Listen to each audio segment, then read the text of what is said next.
Call of Duty is known for being a bit of a toxic game, but what behaviors are the most toxic? What are some things you see online that make you instantly label someone else as a toxic player? What is up, everybody? Jimmy or Chaos. Welcome to the channel. Today we're going to be counting down the 10 most toxic things in Call of Duty multiplayer. So you let me know if you've ever been guilty of one of these. Circle of trust. It's all in good fun until it's not. Drop a like on the video and let's get started. At number 10, boosting. Now, for those out of the loop, boosting is when you and a buddy manage to get in the same lobby on opposite teams, usually by manipulating the matchmaking or joining up to recent players. And then you just kill each other over and over again instead of actually playing the game. This way, you get a lot of easy XP. You don't have to work for it. But it also completely ruins the game for everyone else because neither of you are actually contributing to the experience and you're just destroying the integrity of the match for the sake of leveling up without earning it. You're super selfish. Boosting has been around forever. I mean, forever. I remember seeing people do this all the way back in World at War and Modern Warfare 2 days, and it hasn't gotten any less toxic. Just play the game normal. If you can't get enough XP to level up quickly, get better at the game. Ruining the match for everyone else because you and your buddy want to get some easy level ups, it's kind of lame. I think it's a good way to start today's list. At number 9, spawn camping. It's one thing to know where the enemy team is spawning. It's another thing entirely to lock the enemy team in their spawn so they can't fight back. Spawn camping is one of the most toxic strategies in COD because it's basically you abusing a broken part of the game and acting like you're beating the other team legitimately, and it's all made even worse if you go into the game chat after and act like you're doing something impressive. I mean, look, spawn camping isn't impressive or skill-based. You're just abusing the broken spawn engine that some COD games gave. It ruins the game for the other team, there's no skill involved, and it's just making the game worse for everyone except the person doing it. If you ask me, that's pretty toxic behavior. Now, I'm not going to lie. If you're on the team that you got them spawn trapped, you probably feel pretty good in the moment. At number 8, quitting when you're losing. Come on, be a real gamer. Finish the match. Quitting on your team just because you start losing is one of the lamest things you could do. And it's super toxic to your teammates. Honestly, I think most of the entries on this list are toxic toward enemy players. I can at least see the point in doing those. But when you quit the match to avoid being beaten, come on. You got teammates, right? Don't quit on your teammates, stick the match out, and then you at least give yourself the chance of making a comeback. At least you had the shot. You can't make a comeback if you just pack it in. At number 7, spamming broken guns. I'm looking at every single one of you. The COD community usually has a solid idea what guns are broken and which ones are. Generally speaking, if a gun is super broken, there will at least be some guilt involved with using it online. Sometimes the more toxic players will just say screw it and make that broken gun their entire identity. You know who I'm talking about. When the XMC was added to Black Ops 3, only the most toxic players were running around spamming it 100% of the time. When the VMP was added to Black Ops 4, it was all your super toxic players spamming it every match. Heck, we could just look at the community of the Brecci users back in Black Ops 3 and you see what I mean. Spamming guns that you know are totally broken is kind of toxic, right? I mean, if you're actually better than the other team, you'd be able to beat them without using an OP gun, right? And if you know the gun is going to be patched or nerfed in the near future, you can just wait till that happens to use it and see if you don't ruin the game for everyone else, right? Then again, toxic players don't have a lot of regard for the integrity of the game. At number 6, out-of-map glitches. This one goes hand in hand with the broken gun entry. If there's an out-of-map glitch that you know about, don't use it. You know it's broken, you know it's giving you an unfair advantage, to avoid it until it's fixed. Abusing out-of-map glitches completely ruins the game for everyone else because not only does the other team have to deal with you being in a totally unfair position, but your team has to deal with you completely killing the flow of the match because the enemy team is just gonna go get cleaned up by this dude hiding inside a rock or underneath a floor. Wait for the devs to patch the spots. Don't abuse them. There's no reason to kill the integrity of the match just because you want some easy XP before the patch comes out.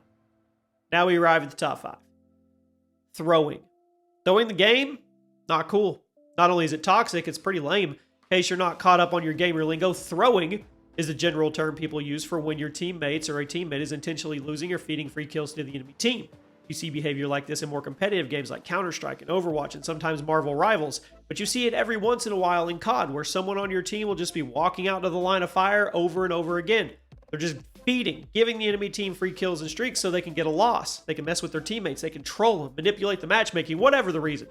Basically, throwing is boosting, but by yourself, which makes it even more pathetic and more toxic. Unfortunately, with the rise of skill-based matchmaking, throwing is more common than ever because if you lose a game on purpose, you're more likely to get an easy lobby in a match or two, which is lame, but until something is done about SBMM, I mean, it's going to stick around. And if you need to feed your ego and throw a game so you can go get in with a bunch of Timmies, whatever.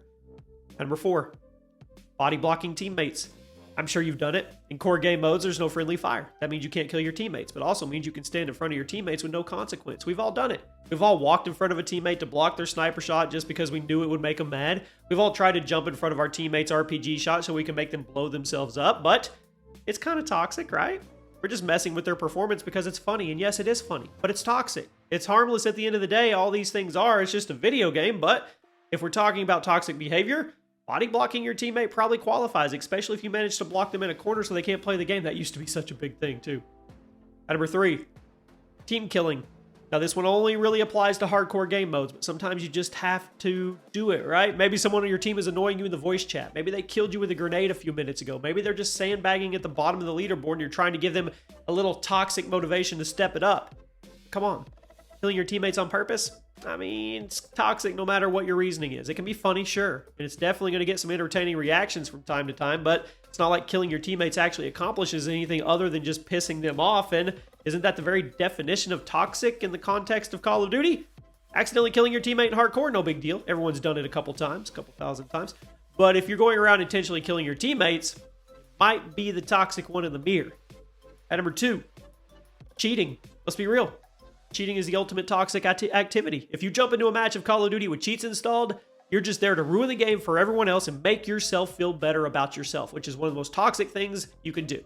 Cheating doesn't actually do anything for you as a player, and it actively ruins the experience for everyone else in the lobby, even the people on your team. I mean, the people on the enemy team are obviously going to have a horrible time because you're beating them unfairly. People on your team are just going to be dragged along behind you without actually contributing anything, which might not be as frustrating, but it's boring. Brings the whole experience down, but people keep on cheating. It's ultimately some of the most toxic stuff you can do in a multiplayer game. And at number 1, I can't believe I'm saying this, teabagging, the ultimate sign of disrespect and one of the oldest forms of non-verbal video game trash talk. Teabag is a universal showing of dominance in an online gaming world, and there's never any mistaking it for something else. If you get killed by somebody in the game, they start spamming the crouch button over your body, you know exactly what's going on, and you know exactly who your next target is. Teabagging in video games was first popularized in Halo 2 in the early days of Xbox Live, but the tradition, well, tradition lives on with basically every multiplayer shooter that has a crouch button, and guess what? Call of Duty, no different. If you kill somebody in a stylish way, or you end somebody's camping streak and you know they're spectating you, sometimes you just have to hit the crouch button a few times to let them know who the better player is. But it's still toxic. There you go. Let me know a couple things that are toxic behavior in Call of Duty that we did not cover today. Let me know if you're 10 for 10 on this list and you've done every single one of these. I can't think of a time I've ever actually cheated, like downloaded hacks or cheat bots, or I honestly don't think I've ever done that one, but I've probably done the rest.